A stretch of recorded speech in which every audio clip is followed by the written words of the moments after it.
যেখানে আল্লাহ স্বয়ং বলতেছেন অলতাকুম মিনকুম উম্মাতুন ইয়াদউনা ইলাল খায়র, তোমাদের মধ্যে একটা দল থাকতে হবে, মাস্ট বি, অবশ্যই তোমাদের মধ্যে দল থাকতে হবে। এমন একটা দল আপনাকে বাছাই করতে হবে যে দলটা ভালো কাজের আদেশ দেয়, অসৎ কাজ থেকে ফিরিয়ে থাকতে বলে, সেই দলটাকে আল্লাহ রাব্বুল আলামিন স্বয়ং বেছে নিতে বলেছেন। স্বাধীনতার 54 বছর পেরিয়ে গেল, বলেন তো বাংলার জমিনে একটা বারের জন্য কি আল্লাহর হুকুমত, আল্লাহর কোরআন হাদিস দিয়ে সমাজ এবং রাষ্ট্র পরিচালিত হয়েছে? না। যতদিন পর্যন্ত আল্লাহর জমিনে আল্লাহর দ্বীন প্রতিষ্ঠিত না হচ্ছে, যতদিন পর্যন্ত আল্লাহর জমিনে আল্লাহর হুকুমত আইন প্রতিষ্ঠিত না হচ্ছে, ততদিন রাষ্ট্রীয়ভাবে আমরা সবাই শিরকের সাথে জড়িত থাকছি। জোরে বলেন ঠিক কিনা? গত কদিন আগে নাচলের মল্লিকপুর এলাকায় দুইজন খুন হলো। আমরা এর বিচার দাবি করছি। যে কোনো কারণেই হোক, সে যে দলেরই হোক, একজনকে নিরহভাবে কুপিয়ে হত্যা করা, এটা ইসলাম পারমিট করে না। আমরা প্রশাসন থেকে শুরু করে সরকারের বিভিন্ন দায়িত্বরত ব্যক্তিদের প্রতি আহ্বান করছি, যারা মেরেছে তাদের দৃষ্টান্তমূলক শাস্তি যেন হয়, সাথে সাথে আর যেন এই ধরনের নির্মম হত্যাকাণ্ড লাল সবুজের দেশ বাংলাদেশের না ঘটে। আরো দুঃখজনক হলেও সত্য, বিশ্ব ইজতেমা যেটাকে বলা হয় টুঙ্গি, সেখানেও আল্লাহকে পাওয়ার লোভে, আল্লাহকে পাওয়ার আশায় মানুষ যায়, বয়ান শুনতে যায়, আমল করতে যায়, ট্রেনিং নিতে যায়, সেখান থেকে শিক্ষা নিয়ে বাকি বছর চলার জন্য যায়। কিন্তু কেন জানো, বছরের পর বছর সেখানে দ্বন্দ্ব কোলাহল লেগেই থাকছে। এবারও শত শত ব্যক্তি আহত হয়ে হাসপাতালে ভর্তি। ফেরেশতারা এসে মেরে গেল না, এমনকি 4 জন লাশ হয়েই গেছে। নাউযুবিল্লাহি মিন যালিক। যেখানে টুপিওয়ালা দাড়িওয়ালা লোকদের আনাগুনা, সেখানেও মারামারি হত্যাকাণ্ড, এটা কি মেনে নেওয়া যায়? বুঝতে হবে সেখানে টুপি দাড়ি থাকলেও কি হবে, কোরআনের সঠিক ব্যবস্থা, আইন শৃঙ্খলা এবং নিয়ম নাই। ঠিক কিনা বলেন? সম্মানিত হাজিরিন, বিভিন্ন দলের মধ্যে গ্রুপে গ্রুপে মারামারি হয়, কিন্তু সত্যিকারের যে দল এবং উম্মাত, সেই দলের মধ্যে দ্বন্দ্ব কোলাহল এখন পর্যন্ত হয়নি। আল্লাহ যদি চান তাহলে হবে না ইনশাআল্লাহ। আল্লাহ যেন সেই দল এবং গোষ্ঠীটাকে আমরা বেছে নিতে পারি। ওয়ালতাকুম মিনকুম উম্মাতুন ইয়াদউনা ইলাল খায়র, আল্লাহ নিজেই বলতেছেন তোমাদের মধ্যে একটা দল থাকতে হবে। দল থাকার কথা কে বললেন বলেন তো? আল্লাহ স্বয়ং নিজে বলতেছেন তোমাদের মধ্যে একটা দল থাকতে হবে। যারা মনে করে দলদারি আমি করি না, আমি ভালো মানুষ, ভালোতেও নাই মন্দতেও না, আমি নিরপেক্ষ, ওদের অবস্থা কিয়ামতের দিন খুব অবস্থা খারাপ হবে। নিরপেক্ষ থাকার সুযোগ নেই। হয় আপনাকে শয়তানের দল বেছে নিতে হবে, জাহান্নামে যেতে হবে, আর না হয় আল্লাহর দল বেছে নিতে হবে। ঠিক কিনা বলেন? নিরপেক্ষ থাকার কোনো সুযোগ নেই।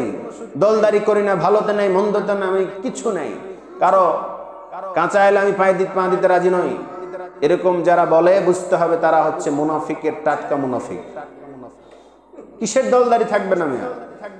যেখানে আল্লাহ স্বয়ং বলতেছেন অলতাকুম মিনকুম উম্মাতুন ইয়াদউনা ইলাল খায়র, তোমাদের মধ্যে একটা দল থাকতে হবে, মাস্ট বি, অবশ্যই তোমাদের মধ্যে দল থাকতে হবে। এমন একটা দল আপনাকে বাছাই করতে হবে যে দলটা ভালো কাজের আদেশ দেয়, অসৎ কাজ থেকে ফিরিয়ে থাকতে বলে, সেই দলটাকে আল্লাহ রাব্বুল আলামিন স্বয়ং বেছে নিতে বলেছেন। আপনি যে দল করেন সেই দলের মধ্যে মারামারি হানাহানি, গ্রুপে গ্রুপে মারামারি আছে, কিন্তু আল্লাহ রাসূল এবং আল্লাহর দল যেটা প্রকৃত, সেই দলের মধ্যে মারামারি আছে নেই। সেই দলটা আপনি বেছে নিতে পারেন নাই। আল্লাহ আমাদেরকে সঠিক বুঝ দান করুন, বলেন আমিন। সম্মানিত হাজিরিন, দলের কথা আল্লাহ স্বয়ং নিজে বলেছেন। নবীজি সাল্লাল্লাহু আলাইহি ওয়াসাল্লাম দলের ব্যাপারে অনেক কথাই বলেছেন, আমরা যেন সেটা বেছে নিয়ে বুঝে শুনে করতে পারি। দল করলে ভুলের কিছু নাই, এটা ইহকালেও শান্তি পরকালে মুক্তি। এটা হচ্ছে আমার আপনার সঠিক পথে যাওয়ার অন্যতম একটি মাধ্যম। ওয়াতাসিমু বিহাবলিল্লাহি জামিআ, বহু কোরআনের আয়াত আছে, আল্লাহ পাক এখানেও বলতেছেন তোমরা ঐক্যবদ্ধ হয়ে আল্লাহর রজ্জুকে তথা কোরআন হাদিসের বিধানকে আঁকড়ে ধরো। একাই না, সবাই মিলে ধরো, সবাই মিলে মানেই তো দল। ওয়াতাসিমু বিহাবলিল্লাহি জামিআ, সবাই মিলে ঐক্যবদ্ধ হয়ে আল্লাহর রজ্জুকে আঁকড়ে ধরো, আল্লাহর বিধানকে আঁকড়ে ধরো, একাই সম্ভব নয়। সুতরাং গ্রুপে গ্রুপে মারামারি তাবলিগ জামাতের ভিতরেও হলো, এটা নেক্কারজনক একটা ঘটনা। এরও তীব্র নিন্দা এবং প্রতিবাদ জানাচ্ছি, সংশ্লিষ্ট ব্যক্তিদের দৃষ্টান্তমূলক শাস্তির দাবি করতেছি। সাথে সাথে আরো কয়েকটা কথা না বললেই নয়। আমাদের চরমোহনপুর দক্ষিণ পাড়া নুরানি মাদ্রাসা একটি প্রাণের মাদ্রাসা, যেখানে আমরা জীবনের সর্বোচ্চটুকু দেওয়ার চেষ্টা করছি বা করে আসছি। ঠিক কিনা বলেন? কথা বলেন ঠিক কিনা? আমাদের সাধ্য মতো, এমনকি আমরা আমাদের সর্বোচ্চটুকু দেওয়ার সহযোগিতা করারও চেষ্টা করছি। সেখানে 16ই ডিসেম্বর বিজয় দিবস উপলক্ষে যা ঘটেছে তা একজন মুসলমানের কাম্য নয়। যারা হয়তো শুনেছেন, আপনারা সাক্ষী আছেন, ঠিক কিনা বলেন? এটা কাম্য নয়। এলাকাবাসী এত খরচ করে, দান করে, পরকালে নাজাত পাওয়ার আশায় যেভাবে খেয়ে না খেয়ে মাদ্রাসাটাকে তিলে তিলে গড়ে তুলছে, সেই মাদ্রাসায় নেক্কারজনক ঘটনা ঘটবে, গান হবে, বাজনা হবে, ডান্স হবে, এটা মেনে নিতে পারবে না মুসলমান। জোরে বলে ঠিক কিনা? আমরা হলুদ কার্ড দিয়ে সতর্ক করতে চাচ্ছি, এটা হয়তো কমিটি জানতেন না। আমি উদাত্ত আহ্বান জানাবো, অত্র এলাকায় এরকম ঘটনা ঘটবে আর একটা কেন্দ্রীয় মসজিদ থেকে কোনো এলান আসবে, এটা হতে পারে না। অনতি বিলম্বে যারা এই ধরনের কাজ করেছে তাদেরকে যাদের কাছে ক্ষমা চাইতে হবে।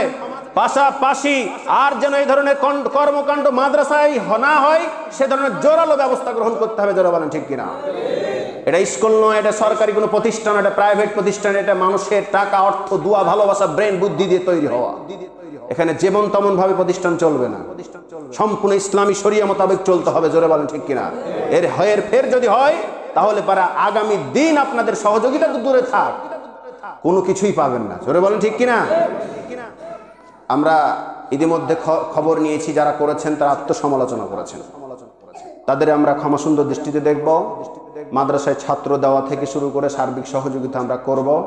এরপরও যদি এরকম ঘটে, আমরা এর ব্যাপারে অবশ্যই সিদ্ধান্ত একটা নিব ইনশাআল্লাহ। আল্লাহ আমাদেরকে তৌফিক দান করুন, বলেন আমিন। বিশ্বাস করুন, এই ধরনের কর্মকাণ্ড মাদ্রাসাতে অনেক, আমার সামনে যত মুরব্বী আছে তারা তাদের জীবনে এরকম শুনেছি কিনা যে মাদ্রাসায় এরকম কর্মকাণ্ড ঘটে। এটা হওয়া উচিত হয় না, এটা আমাদেরকে দূরে থাকা দরকার ছিল, এটা ব্যবস্থা আগেই গ্রহণ করা উচিত ছিল। আপনার এতই যদি শখ থাকে যে আপনি 16ই ডিসেম্বর বিজয় দিবস পালন করবেন, এই বিজয় দিবস আনন্দ উল্লাস করে তো বিজয় দিবস পালন করা বুঝায় না। এদেশের জন্য, এই সমাজের জন্য, এই রাষ্ট্রের জন্য যারা জীবন দিয়েছেন তারা আমাদের কাছে ঋণী। পাকিস্তানি হানাদার বাহিনীদের কাছ থেকে লাল সবুজের দেশকে যারা অর্জিত করেছে, সেই 1971, 1952 থেকে শুরু করে যে কয়েকটি যুদ্ধ ঘটেছে, দীর্ঘ 9টি মাস ধরে যে রক্তক্ষয়ী যুদ্ধ হয়েছে, যেই যুদ্ধের বিনিময়ে আমাদের শিশুরা রেহাই পায় নাই, বৃদ্ধরা রেহাই পায় নাই, গর্ভবতীরা রেহাই পায় নাই, মা বোনদের ইজ্জতের লুণ্ঠনের মাধ্যমে এই দেশ স্বাধীনতা অর্জিত হয়েছে। সেই দেশের স্বাধীনতা, সার্বভৌমত্ব রক্ষার জন্য আপনার একটা কাজ করা উচিত ছিল, যেটা আল্লাহ নিজে আমাদেরকে শিখাইছেন। ইযা জাআ নাসরুল্লাহি ওয়াল ফাত, যখন তোমাদের সামনে বিজয় চলে আসবে, তখন কি করবে? মানুষ দলে দলে ইসলামের দিকে দাখিল হবে, প্রবেশ করবে। তখন আপনার উচিত হচ্ছে তাসবিহ পড়া, তাহলিল করা, তাদের জন্য দোয়া করা, ইস্তেগফার করা। জোরে বলেন ঠিক কিনা? আপনার উচিত ছিল সেই দিন রোজা রাখার, সেই দিন আপনার উচিত ছিল রোজা রেখে দোয়া করার। দেশের জন্য যারা জীবন দিল, স্বাধীনতা সার্বভৌমত্ব রক্ষার জন্য যারা জীবন দিল, তাদের রোজা রেখে আল্লাহর কাছে ফরিয়াদ জানানো, চোখের পানি ছেড়ে দিয়ে আপনার উচিত ছিল সেগুলো করা। আল্লাহ এই যে দেশের জন্য যারা জীবন দিল, তাদেরকে তুমি শাহাদাতের মর্যাদা দান করো, তাদেরকে তুমি ক্ষমা করো, ত্রুটি বিচ্যুতি থাকলে তাদের মাফ করো। দেশের জন্য জীবন দিতে গিয়ে তারা পরিবার হারিয়েছে, সংসার হারিয়েছে, বাবা মাকে হারিয়েছে, যারা হারিয়েছিলেন তাদেরকে তুমি ক্ষমা করো, এটাই বলা উচিত ছিল। জোরে বলেন ঠিক কিনা? নাচ, গান, ড্যান্স ইত্যাদি ইত্যাদি বাজি আপনি করবেন কি? কোনো লাভ নাই। এটা ইসলাম শিখিয়েছে। জোরে বলেন ঠিক কিনা? আল্লাহ আমাদেরকে বোঝার তৌফিক দান করুন, বলেন আমিন। আলোচনার বিষয় রাখতেছিলাম একটি কল্যাণ রাষ্ট্রের 14 দফা দাবি, 14 দফা মূলনীতি। একটা রাষ্ট্র, একটা সমাজ কিভাবে পরিচালিত হবে তার 14টি মূলনীতি স্বয়ং আল্লাহ আমাদেরকে দিয়েছেন। জোরে বলেন সুবহানাল্লাহ। জোরে বলেন কয়টি? নাম্বার 1, আল্লাহর দাসত্ব এবং গোলামি করতে হবে। এখানে আর কাউকে শরীক স্থাপন করা যাবে না। আল্লাহ পাকের জায়গায় কাউকে শরীক স্থাপন করা যাবে না। এটা হলো 1 নাম্বার। এক কথায় সর্বক্ষেত্রে আল্লাহকে প্রাধান্য দিতে হবে, আল্লাহর ইবাদত এবং দাসত্ব করতে হবে। তার কথা বলতে গিয়ে বলেছিলাম, যারা আল্লাহর সাথে দেখা করা আশা করে তারা যেন নেক কাজ করে এবং শরীক না স্থাপন করে।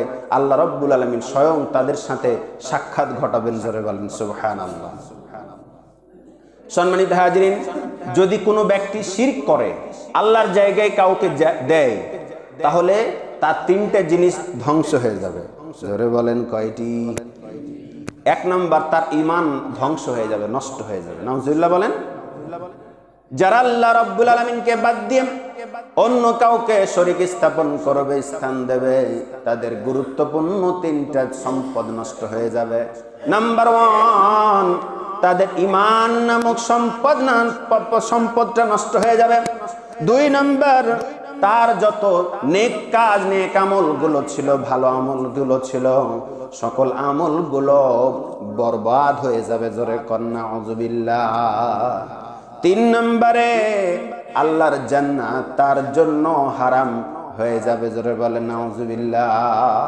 শুধু আল্লাহকে বাদ দিয়ে যদি অন্য কাউকে ডাকে, অন্য কাউকে শরীক স্থাপন করে, অন্য কাউকে মানে, প্রত্যেকটা ক্ষেত্রে যদি আল্লাহকে বাদ দিয়ে অন্য কাউকে গ্রহণ করে, আল্লাহ রাব্বুল আলামিন তার ঈমান নষ্ট করবেন, নেক আমল নষ্ট করবেন, তার জন্য জাহান্নাম স্থান দিবেন, জান্নাত হারাম করে দিবেন। জোরে কন্না নাউজুবিল্লাহ। আল্লাহ সুবহানাহু ওয়া তাআলা বলেন, ইন্নাহু মান ইউশরিক বিল্লাহি ফাকাদ হারামাল্লাহু আলাইহিল জান্নাহ ওয়া মাওয়াহুন নার ওয়া মা লিয-যালিমিনা মিন আনসার। জোরে বলেন আল্লাহু আকবার।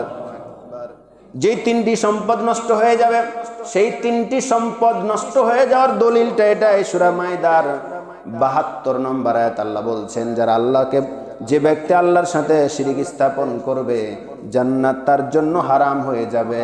শুধু তাই নয়, তার জাহান্নামটা জায়গা হবে, জাহান্নামে স্থান পাবে।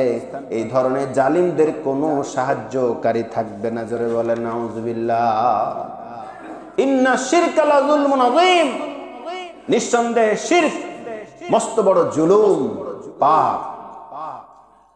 সম্মানিত হাজিরিন, এখন যদি প্রশ্ন আসতে করেন, শিরক বাদ দিয়ে অন্য কোনো অপরাধ যদি আমার হয়ে যায়, সে অপরাধগুলোকে আল্লাহ ক্ষমা করবে। কত সুসংবাদ আল্লাহ রাব্বুল আলামিন দিচ্ছেন। সূরা নিসার 48 নম্বর আয়াত আল্লাহ পাক বলেন, ইন্নাল্লাহা লা ইয়াগফিরু আন ইউশরাকা বিহি ওয়া ইয়াগফিরু মা দুনা যালিকা লিমান ইয়াশা ওয়া মান ইউশরিক বিল্লাহি ফাকাদ ইফতারা ইসমান আযীমা। জোরে বলেন আল্লাহু আকবার। আল্লাহ সুবহানাহু ওয়া তাআলা আমাদেরকে সান্ত্বনা দিয়ে বললেন, ও দুনিয়ার বান্দারা, দুনিয়ার লোকেরা শুনে নাও, আমার বান্দারা শুনে নাও, আমাকে বাদ দিয়ে অন্য কাউকে ডাকার দরকার নাই, শিরক স্থাপন করবা না। শিরকের অপরাধ বাদ দিয়ে যদি অন্য কোনো অপরাধ তোমাদের সংগঠিত হয়ে যায়, হতে পারে কিনা? কথা বলেন, পারে কিনা? শিরক বাদ দিয়ে অন্য কোনো অপরাধ যদি তোমাদের হয়ে যায়, আমি আল্লাহ তোমাদেরকে সুসংবাদ দিলাম, ঘোষণা দিলাম, অন্য যে অপরাধগুলো আছে আমি আল্লাহ চাইলে তোমাদেরকে ক্ষমা করে দেব। কিন্তু শিরকের গুনাহ মাফ করব না। শিরকের অপরাধ তোমাদের গুনাহ মাফ হবে না। এই অপরাধটা মস্ত বড় অপরাধ। আমার সাথে সমকক্ষ তৈরি করেছো, এটা মস্ত বড় অপরাধ। এর বাইরে যদি কোনো অপরাধ থাকে, ভুল থাকে, পাপ থাকে, আমি আল্লাহ চাইলে তোমাদের তওবা, তোমাদের আন্তরিকতা, তোমাদের ক্ষমা চাওয়ার ধরন আমাকে যদি কাঁদাতে পারে, আমাকে যদি আমার হৃদয়টা গলাতে পারে, নরম করতে পারে, তোমার চাওয়ার ভাষা যদি আমাকে সত্যিকার অর্থে সেরকম হয়, আমি তোমাদেরকে ক্ষমা করে দেবো। চাইলে জোরে বলেন সুবহানাল্লাহ। সম্মানিত হাজরিন, এখন প্রশ্ন আসতে পারে শিরক তাহলে কত প্রকার? শিরকের অনেকগুলো প্রকার আছে। আমরা মূলত দুইটা প্রকার জানবো। এক নাম্বার হচ্ছে বড় শিরক, আর একটা হলো ছোট শিরক। এক নম্বরে বড় শিরক, দুই নম্বর হচ্ছে ছোট শিরক। এগুলোর অনেক প্রকার আছে, এগুলো বলতে গেলেই গোটা বছর শেষ হয়ে যাবে। আমরা কয়েকটা কথা বলবো, সেটি হচ্ছে আমরা কখন আল্লাহ ছাড়া কাউকে ডাকবো না, এটা আমাদেরকে মনে রাখতে হবে। সদা সর্বদা আপদে বিপদে মুসিবতে সর্বদা সর্বক্ষেত্রে আমরা ডাকবো কাকে? আল্লাহ নিজে বলতেছেন সূরা জিনের 18 নম্বর আয়াত, ফালা তাদউ মাআল্লাহি আহাদা। জোরে বলেন আল্লাহু আকবার। হে দুনিয়ার মানুষেরা, বান্দারা শুনে নাও, তোমরা আমি আল্লাহ ছাড়া আর কাউকে ডাকো না। আল্লাহ নিজেই শিখাচ্ছেন। শুধু তাই নয়, সূরা মুমিন এর 60 নম্বর আয়াতে আল্লাহ পাক বলেন, উদউনি আস্তাজিব লাকুম। জোরে বলেন আল্লাহু আকবার। আল্লাহ পাক বলেন, যদি তোমরা আমি আল্লাহকে ডাকো, তাহলে আমি আল্লাহ তোমাদের ডাকে সাড়া দেব। জোরে বলেন সুবহানাল্লাহ। সম্মানিত হাজিরিন, দুনিয়ার কোন রাজা বাদশার কাছে আপনি চাইতে চাইতে ক্লান্ত রাজা বাদশা হয়ে যেতে পারে। আমার আল্লাহ বলেন, না না, আমি ক্লান্ত হব না, আমি ক্লান্ত হব না রে বান্দা। যদি তোমরা মানলাম ইয়াদউল্লাহ সুবহানাহু গাযাবা আলাইহি। জোরে বলেন আল্লাহু আকবার। নবী সাল্লাল্লাহু আলাইহি ওয়াসাল্লাম, ইবনে মাজার 3895 নম্বর হাদিস, নবী সাল্লাল্লাহু আলাইহি ওয়াসাল্লাম বলেন, যদি কোনো ব্যক্তি আল্লাহকে না ডাকে, ওই ব্যক্তির প্রতি আল্লাহ রাগান্বিত হন। সুবহানাল্লাহ বলেন। এজন্যই যখনই সুযোগ পাবেন আল্লাহ পাককে ডাকার চেষ্টা করুন। যে আল্লাহকে ডাকে না, ওর প্রতি আল্লাহ স্বয়ং রাগ করেন, গজবা রাগ করেন। সুতরাং দুনিয়ার রাজা বাদশার কাছে চাইতে চাইতে আপনিও ক্লান্ত হতে পারেন, তারাও দিতে দিতে ক্লান্ত হয়ে যেতে পারে। কিন্তু আমার রব এত ধনী, এত রাজার রাজা, বাদশার বাদশা, যার কাছে যত চাইবেন ততই তিনি দিতে খুশি হবেন, খুব খুশির সাথে দেবেন। যদি না চাওয়া হয় তাহলে আল্লাহ রাগ করবেন। সম্মানিত হাজিরিন, নবীজি সাল্লাল্লাহু আলাইহি ওয়াসাল্লাম আরো বলেন, লাইসা শাইউন আকরামা আলাল্লাহি তাআলা মিনাদ দুআ। আল্লাহু আকবার। দুয়ার চাইতে, প্রার্থনার চাইতে রব্বুল ইজ্জাত ওয়াল জালালের কাছে সম্মানিত কোনো জিনিস আর নাই। দুয়ার চাইতে আল্লাহর কাছে সম্মানিত কোনো জিনিস আর নাই। এই জন্য সুযোগ পেলেই আল্লাহকে ডাকবো, আল্লাহ পাকে আমরা ডাকবো।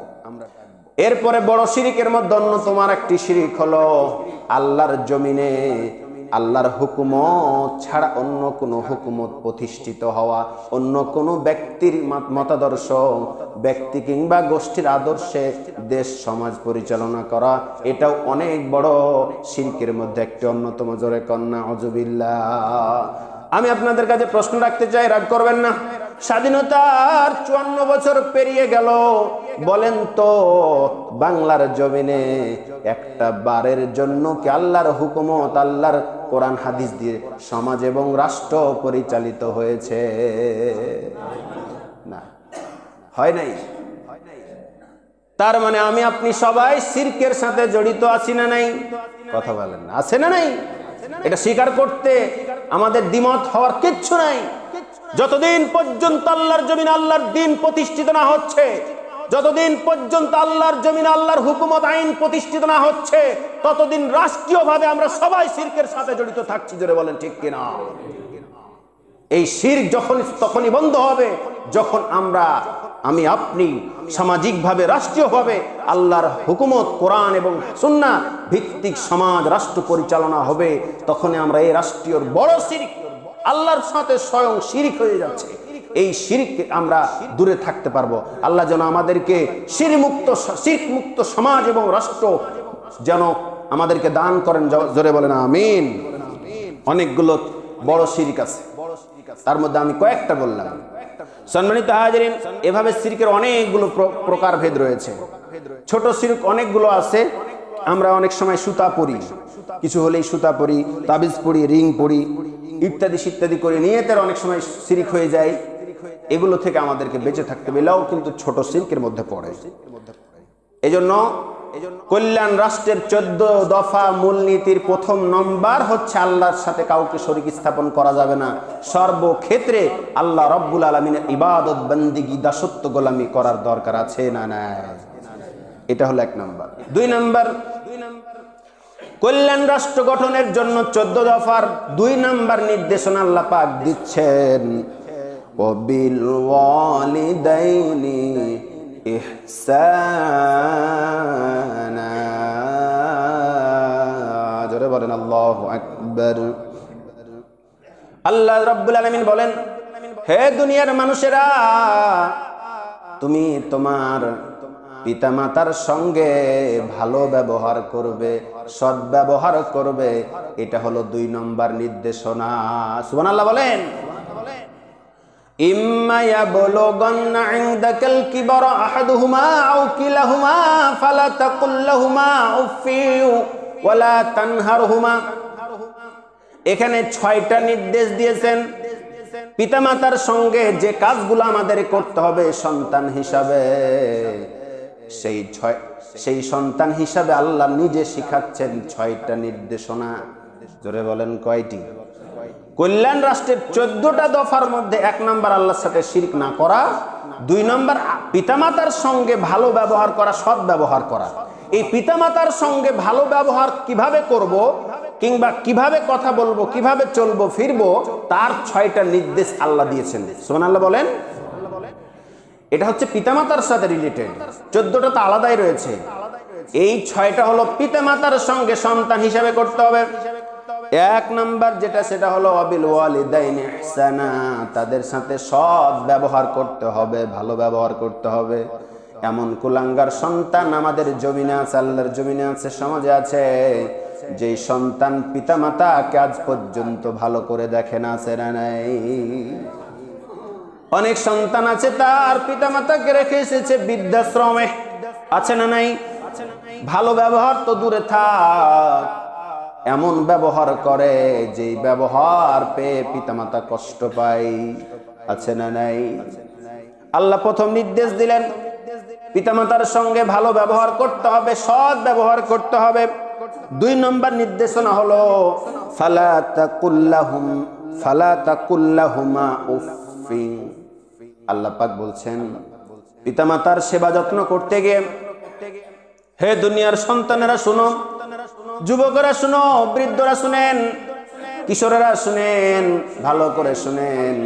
এমন একটা সময় আসতে পারে পিতামাতার সেবা যত্ন আপনাকে করতে হতে পারে, আছে না নাই? হতে পারে কিনা? আল্লাহ পাক শিখাচ্ছেন, পিতামাতার সেবা যত্ন করতে গিয়ে খবরদার বিরক্ত হয়ে, অসন্তুষ্ট হয়ে বলে ফেলিও না, আহ উহ তোমার জন্য আমার জীবনটা শেষ হয়ে গেল, এই বুড়া মরে না কেন, ইত্যাদি ইত্যাদি বলা যাবে না। আল্লাহর নির্দেশ হচ্ছে খবরদার, খবরদার, পিতামাতার খেদমত করতে গিয়ে, সৎ ব্যবহার করতে গিয়ে কখনো যেন বিরক্ত হয়ে কথা বলিও না, কিংবা তোমার আচরণ, তোমার ব্যবহার এমনটা যেন না হয়ে যায় পিতামাতা বলতে বাধ্য হয়, তোর মতো সন্তান জন্ম দিয়ে আমি ভুল করেছি। এরকম দোয়া যদি পিতামাতার মুখ দিয়ে, জবান দিয়ে বের হয়ে যায়, সন্তান হিসাবে আপনি ব্যর্থ। ঠিক আছে কিনা? এজন্য আমাদেরকে খবরদার পিতামাতার দোয়া নেওয়ার জন্য, পিতামাতার জবান থেকে কখনো যেন শব্দ বের না হয়, আপনার জবান থেকেও যেন বের না হয়ে যায় তার সেবা যত্ন করতে গিয়ে। সম্মানিত হাজিরিন, 3 নম্বর নির্দেশনা হচ্ছে ওয়ালা তানহারহুমা। খবরদার পিতামাতাকে ধমক দিয়ে কথা বলবা না। এটা কেন করো নাই, এটা কেন করলে তোমার জন্য আমার জীবন শেষ, তোমাকে আর দেখতে চায় না, বের হও ঘর থেকে, বের হও বাড়ি থেকে, ইত্যাদি ভাবে ধমকের সুরে পিতামাতার সাথে, পিতামাতার সামনে ধমকের সুরে কথা বলা যাবে না। এটা হলো 3 নম্বর নির্দেশ। সম্মানিত হাজিরিন, বললে অনেক কথাই আসবে। ওয়াকুল লাহুমা কওলান কারীমা। আল্লাহু আকবার। আল্লাহ রাব্বুল আলামিন শিখাচ্ছেন, দুনিয়ার বান্দারা, সন্তানেরা শুনে নাও, পিতামাতার সঙ্গে কথা বলার সময় অত্যন্ত মার্জিত ভাষায়, নরম সুরে, কওলান কারীমা, অত্যন্ত নরম সুরে, ভদ্রতার সুরে, মহব্বতের সুর দিয়ে তুমি কথা বলবে। তোমার বাবা মা যদি তোমার জন্য একটাবার দোয়া করে দেয়, তোমার জীবনটা সার্থক।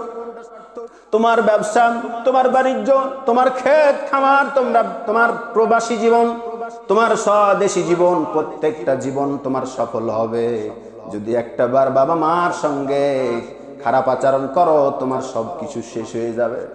এজন্য বাবা মার সঙ্গে কথা বলার সময় অত্যন্ত নরম সুরে, ভদ্রতার সুরে, নরম সুরে আপনাকে আমাকে কথা বলতে হবে। বাবা মা যেন আপনার জন্য দোয়া করে।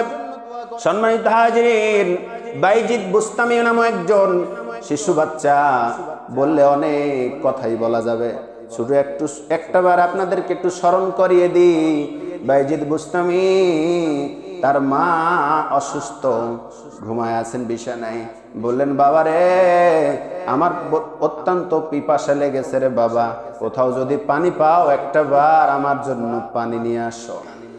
পানি খুঁজতে গিয়ে দেখা গেল হাতের কাছে পানি নাই। অনেক সময় খোঁজাখুঁজির পরে পানি নিয়ে এসে দেখতেছেন মা ঘুমিয়ে গেছেন। মাকে ঘুম থেকে জাগ্রত করলেন না। এজন্যই যে মা, অসুস্থ মানুষ এখন ঘুমিয়েছেন না জানি, ঘুম থেকে জাগ্রত করতে গিয়ে তার ঘুমটা ভেঙে গেলে কষ্ট পাবে, নচেত তাকে ঘুমাতে দেওয়াটাই যৌক্তিকতা হবে। তিনি পানির গ্লাস নিয়ে শিওরে দাঁড়িয়ে থাকলেন। গভীর রজনীতে মার ঘুমটা ভেঙে গেল। দেখতেছে ছেলে বাইজিদ পানির গ্লাস নিয়ে দাঁড়িয়ে আছে, আর ঘুমানোর মতো একটা ভাম ঢুলে ঢুলে পড়ে যাচ্ছে। তিনি সময় উল্লেখ করে দেখলেন গভীর রাত। বললেন, ও আমার কলিজার টুকরা সন্তান বাইজিদ রে, কেন তুমি এভাবে দাঁড়িয়ে আছো? তিনি বললেন, মা রে, ও আমার মা, আমার কলিজার টুকরা মা, আপনি আমাকে বলেছিলেন পানি আনতে, আমার পানি আনতে দেরি দেখে আপনি ঘুমিয়ে গেছিলেন, আমি আপনাকে ঘুম থেকে উঠাই নাই, আপনার কষ্ট হবে বলে এই দেখে আমি আপনাকে উঠাই নাই। বাইজিদের মা সন্তানের এই কাকুতি মিনতি, ঠান্ডার সিজন, কুয়াশা পড়তেছে, থরথর করে কাঁপতেছে, তবুও শিওরে দাঁড়িয়ে থেকেছেন। একটা পর্যায়ে বাইজিদ বুস্তামির জন্য তার মা খুশি হয়ে বললেন, আল্লাহ তুমি তাকে জামানার সুলতানুল আরিফিল বানিয়ে দিও। জোরে বলেন সুবহানাল্লাহ। এভাবে করে সেবা যত্ন করেছেন মায়ের। সম্মানিত হাজিরিন, কলিজার টুকরা সন্তানগুলোকে মানুষের মতো মানুষ তৈরি করবার জন্য শুধু সন্তানগুলোর দোষ না, বাবা মারও দোষ আছে না নাই? কথা বলেন, আছে না নাই? কোন ছেলে কোন কারোর সাথে মিশে কোনো খোঁজ নাই, খবর নাই। দিনী শিক্ষায় শিক্ষিত করেন নাই। আপনার স্বপ্ন ছিল আমার ছেলেটাকে ডাক্তার বানাবো, ইঞ্জিনিয়ার বানাবো, এই স্বপ্নই থেকে গেল। তার আগেই অনেক তাস আড্ডা এবং বকাটে ছেলেদের সঙ্গে মিশে মিশে তার জীবনটা অলরেডি নষ্ট করে ফেলেছে। জোরে বলেন ঠিক কিনা? রিড অ্যান্ড রিড, ইকরা বিসমি রাব্বিকাল্লাযী খলাক। রবের নামে যদি আপনি প্রাথমিক শিক্ষাটা দিতেন, আপনার সন্তান মানুষের মতোই মানুষ হতো। এই সিদ্ধান্ত আর চেঞ্জ করা যাবে না। মাদ্রাসা শিক্ষার অনেক গুরুত্ব রয়েছে। আসুন আমরা আগে ছোটতে মাদ্রাসায় দিয়ে নৈতিক শিক্ষা, নৈতিক মূল্যবোধের শিক্ষা, নৈতিক শিক্ষাগুলো আমরা দিয়ে গড়ে তুলবো ইনশাআল্লাহ। সম্মানিত হাজিরিন, পিতামাতার সামনে কি করবে আল্লাহ পাক 5 নাম্বার নির্দেশ দিচ্ছেন, সেটি হলো আখফিজ লাহুমা জানাহাযুল্লি মিনার রাহমাতি। আল্লাহ রাব্বুল আলামিন বলেন, হে দুনিয়ার সন্তানেরা, শোনো, তুমি বাবা মার সামনে তোমার স্নেহের চাদরটা, মায়ার চাদরটা, পরশটা বিছিয়ে দিবে। এই কথা দিয়ে বোঝানো হয়েছে তুমি তোমার সর্বোচ্চটুকু মা বাবার জন্য দান করবে, দিবে, এমন ভাবে পরশ বিছিয়ে দিবে যাতে পিতামাতা কষ্ট না পায়। শুধু না, এটা বললেই হবে না, আমি আল্লাহ তোমাদেরকে একটা দোয়া স্পেশাল শিখিয়ে দিলাম। 6 নাম্বার কাজ হলো পিতামাতার জন্য, সেটি হলো ওয়াকুর রাব্বির হামহুমা কামা রব্বায়ানি সগীরা। পড়ুন আমার সঙ্গে, রব্বির হামহুমা কামা রব্বায়ানি সগীরা। এভাবে করে তুমি তোমার পিতামাতার জন্য দোয়া করো, হে আমাদের রব, হে আমাদের প্রতিপালক, ছোটবেলায় আমার বাবা মামাকে যেমন স্নেহের কোলে লালন পালন করেছে, ঠিক কিনা? ছোট্ট অবস্থায় সেই পেটে থেকে শুরু করে স্বাভাবিক জ্ঞান হওয়ার আগ পর্যন্ত মা, বিশেষ করে বাবা মা যে পরিশ্রম করেছে তার ঋণ কখনো কোনো সন্তান পরিশোধ করতে পারবে না। সেটাই আল্লাহ পাক উপমা দিচ্ছে, হে আমার রব, হে আমার প্রতিপালক, ছোটবেলায় আমি সন্তান হিসাবে আমার বাবা মা যেভাবে আদরের কোলে স্নেহের কোলে লালন পালন করেছে, আপনি আমার বাবা মাকে তোমার আদরের কোলে স্নেহের কোলে সেইভাবে লালন পালন করো। জোরে বলেন আমিন। এইভাবে দোয়া করতে বলা হয়েছে। সম্মানিত হাজিরিন, নবীজি সাল্লাল্লাহু আলাইহি সাল্লামের ইবনে মাজার হাদিস 570 নাম্বার, আব্দুল্লাহ ইবনে ওমর হতে বর্ণিত, তিনি বলেন, আমার একজন স্ত্রী ছিল, সেই স্ত্রীটা আমি তাকে প্রচন্ড ভালোবাসতাম, কিন্তু আমার বাবা অপছন্দ করতেন। লক্ষ্য করবেন, এমনকি আমার বাবা হযরত ওমর বললেন, হে আমার কলিজার টুকরা সন্তান, তুমি এই স্ত্রীটাকে তালাক দিয়ে দাও। ঘটনা নবী জানতে পারলেন। নবীজি বললেন, হে আব্দুল্লাহ ইবনে ওমর, দেরি করো না, তালাক দিয়ে দাও। আল্লাহু আকবার বলেন। বাবা মা যেখানে অসন্তুষ্ট, সেই বউকে নিয়ে তুমি ভাত খেতে পারবে না, সংসার করতে পারবে না, তালাক দিতে বলেছে তোমার বাবা, তুমি তালাক দিয়ে দাও। তালাক দিতে বাধ্য হলেন, তবুও পিতামাতার মনে কষ্ট দিতে দিলেন না।